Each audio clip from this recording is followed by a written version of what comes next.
was supported vigorously by both the LEWA and the INSCOM chain of commands, and we actively worked to overcome this shutdown for the next several months. In the midst of this shutdown, I, along with one of my analysts, Chief Warrant Officer 3 Terry Stevens, were forced to destroy all data, charts, and other analytical products that we had not already passed on to SOCOM related to Able Danger. Another former DoD official will testify today that he was ordered to destroy up to 2.5 terabytes of data. Now, I don't know what a terabyte of data is, so we contacted the Library of Congress. It's equal to 1/4 of all the entire written collection that the Library of Congress maintains. Are you in a position to evaluate the credibility of Captain Philpott, Colonel Schaefer, Mr. Westfall, Ms. Preissler, Mr. J.D. Smith, as to their credibility when they say they saw Muhammad Atta on a chart? Yes, sir. I believe them implicitly. Lieutenant Colonel Tony Schaefer, who was the first member of Able Danger to go public, has now been told in writing by the Defense Intelligence Agency that he can't speak to members of Congress or their staff without prior approval. And now a security clearance, which allowed him to deal with classified information, has been pulled. The congressman says Schaefer has been gagged, punished for speaking up.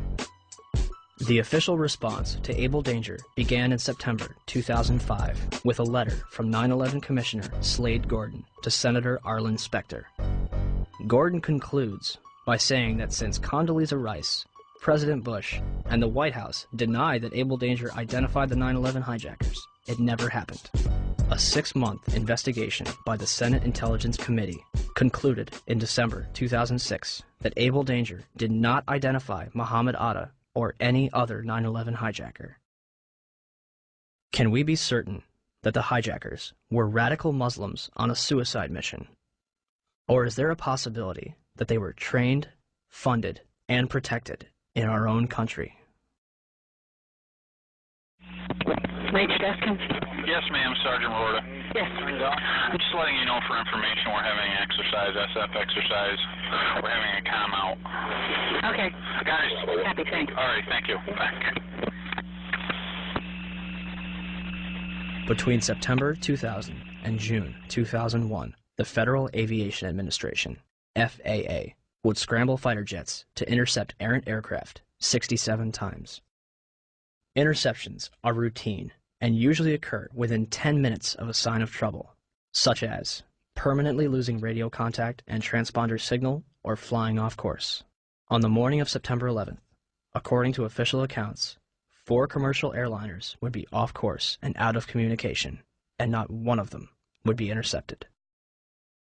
How is it that on 4 separate occasions on one day that $1 trillion military and intelligence infrastructure could fail? Never did in anybody's thought process about how to protect America did we ever think that the evildoers would fly not 1, but 4 commercial aircraft into precious U.S. targets. Never.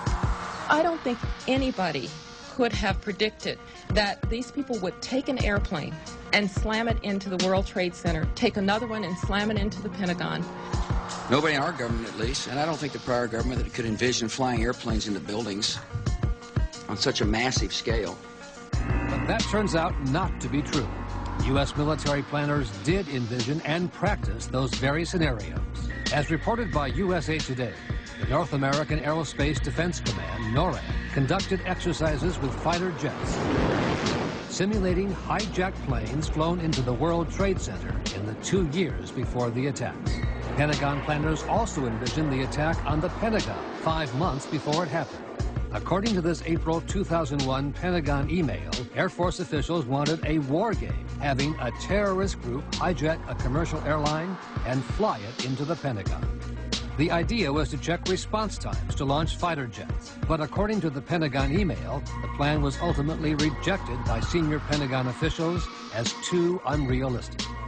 Still to come are questions, big questions, about NORAD's response on the day of the attack. Why, despite all the exercises and the planning, Peter, jet fighters were not in place anywhere near New York or Washington. Quite an amazing story. Many thanks, Brian. Brian Ross.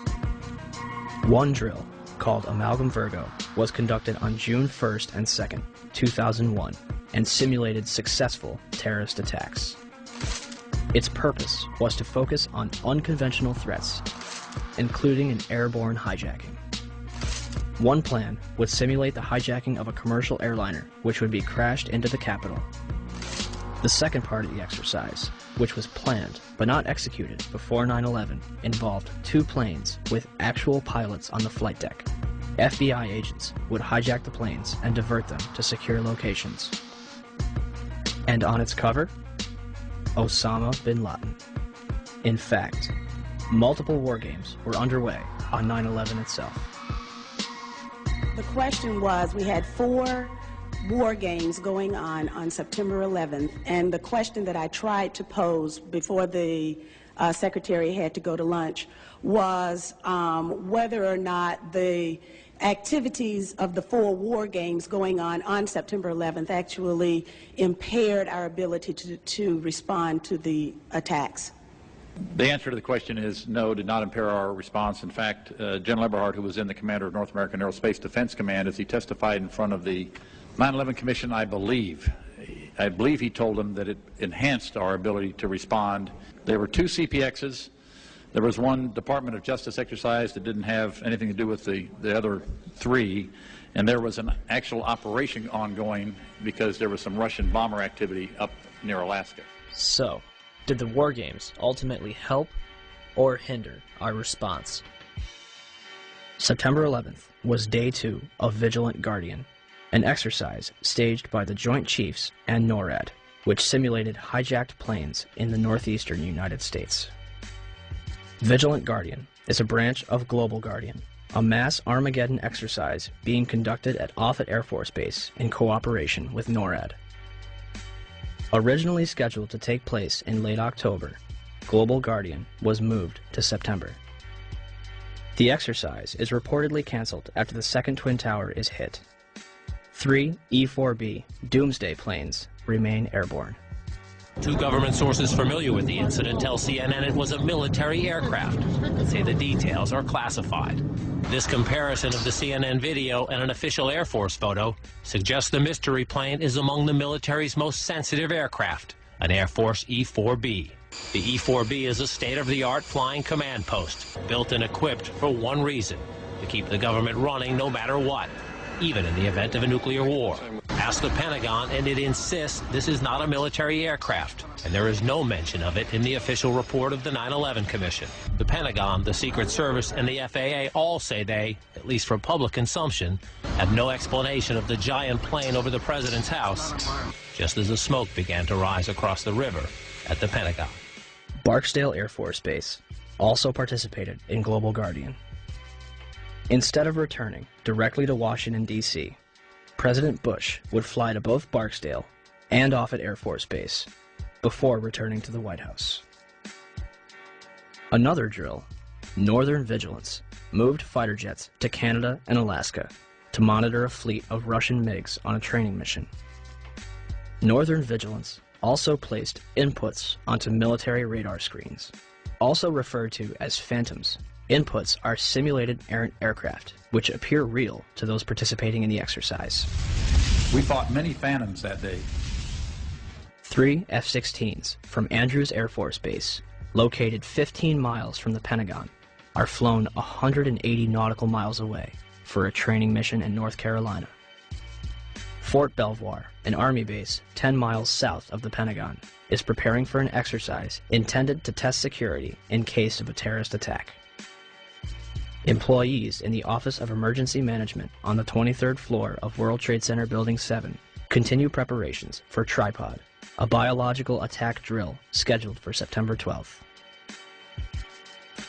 Finally, the National Reconnaissance Office in Virginia begins a drill at 8:45, conducted by a team from the CIA, in which a plane crashes into their building.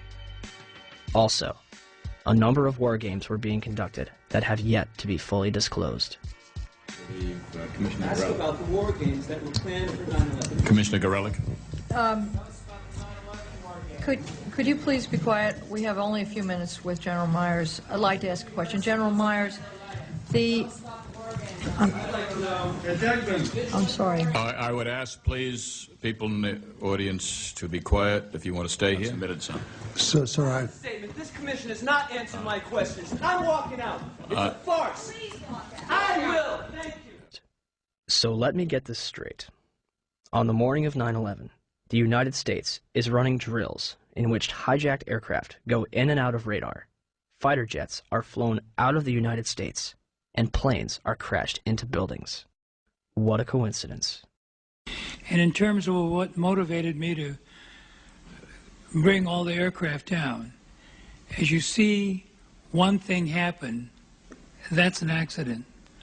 When you see two of the same thing occur, it's a pattern. But when you see three of the same thing occur, it's a program. And so at that point, I decided to bring all the aircraft down.